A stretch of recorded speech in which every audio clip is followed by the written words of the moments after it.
Have you ever seen Yoel Romero run? Yoel Romero got his neck f***ed up in Cuba, and they just fused the whole thing. So when he runs, his shoulders are up high. Look at him run. Oh my gosh. Yeah, so his neck doesn't move. No mobility at all. Wow. And one of the best athletes that's ever competed in the UFC with a fused neck. So the movement is all absorbed in the lower spine. You're fighting, you can't even turn your head. The crazy thing is he could take a hell of a shot. And I've always wondered if one of the reasons why he takes a hell of a shot is that his neck doesn't move. It doesn't snap. Like it doesn't whip when he gets hit. Is Yoel Romero even human? This man has defied age, logic, and even science itself. His body heals faster than any doctor can explain, and he's somehow still fighting at the top of his game well into his 40s.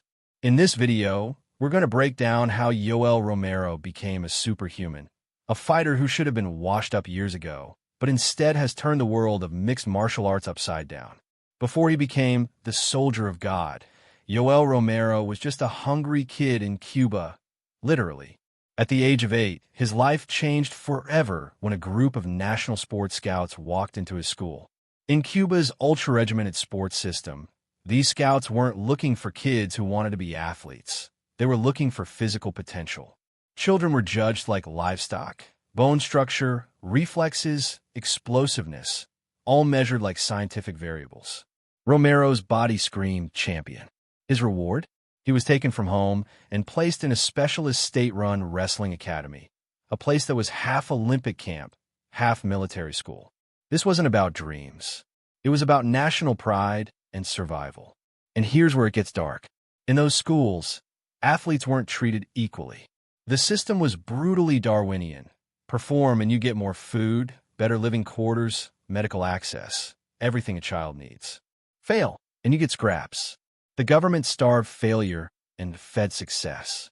Romero didn't just train to win. He trained to eat. He trained to live.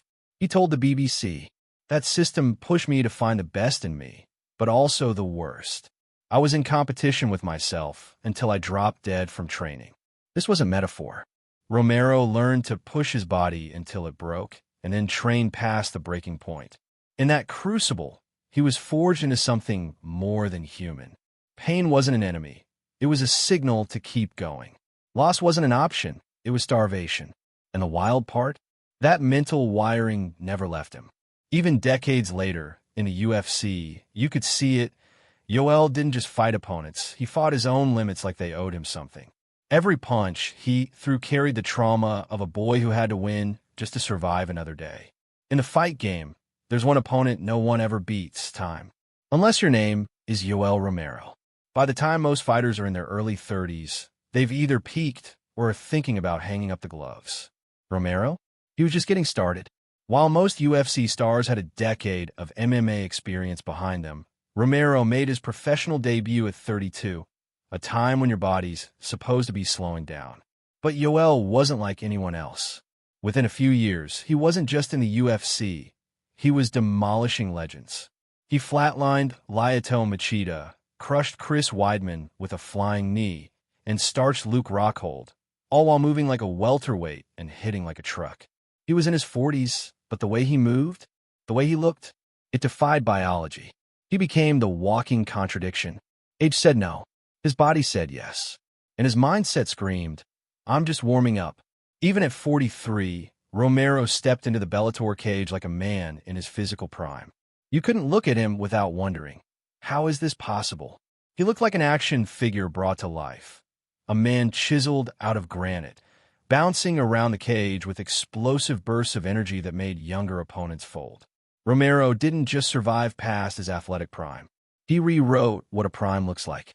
He made fans and experts alike question if the limits of human performance had just been redrawn, and if Yoel Romero was the prototype for what comes next.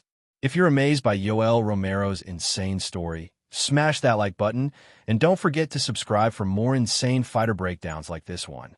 You won't believe the science behind his recovery and physique.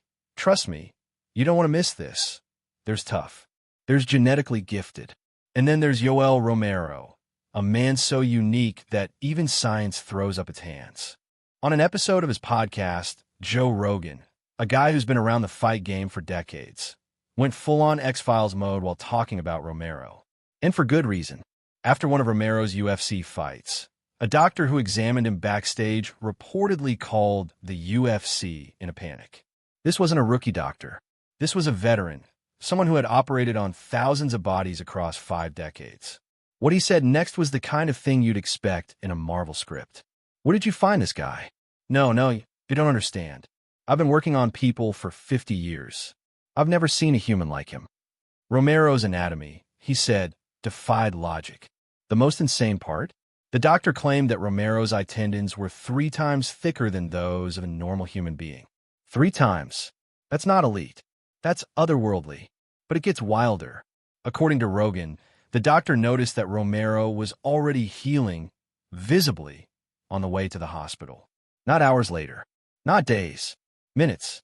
Like something out of Wolverine or a classified military experiment.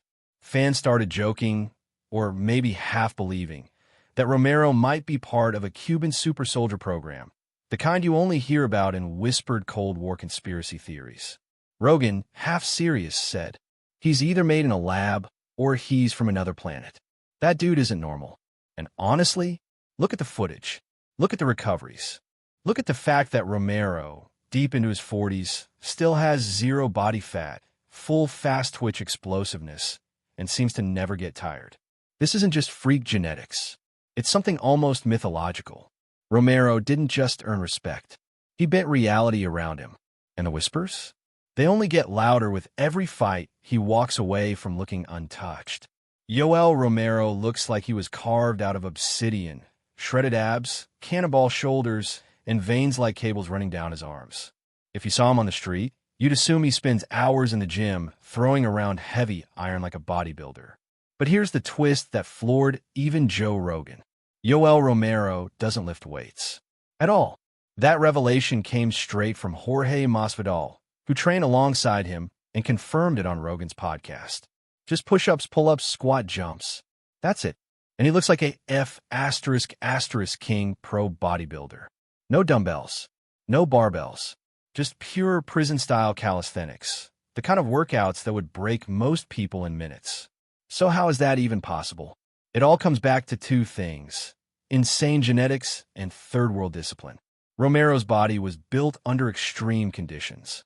Years of brutal training in the Cuban wrestling system, endless bodyweight drills, and competition-driven survival. That's what shaped him. No shortcuts. No luxury gyms. Just a constant grind fueled by hunger, pain, and purpose. This man's frame is a product of war, not aesthetics. The freakiest part? His muscles don't just look good, they perform at an elite level well into his 40s with 0 signs of slowing down. He's a 1 in a billion anomaly, able to leap like a featherweight, explode like a lightweight, and walk through damage like a heavyweight Terminator. Romero isn't just proof that hard work beats talent. He's proof that when hard work and once-in-a-lifetime genetics collide, you get something beyond belief, something that can't be recreated. He is the myth, the monster, the man science can't explain. Now that you've heard about the legend of Yoel Romero, drop a comment below. What do you think? Is he truly a superhuman, or just a product of insane genetics and training? And if you want to see more incredible fighter stories, hit that bell icon so you never miss a new video.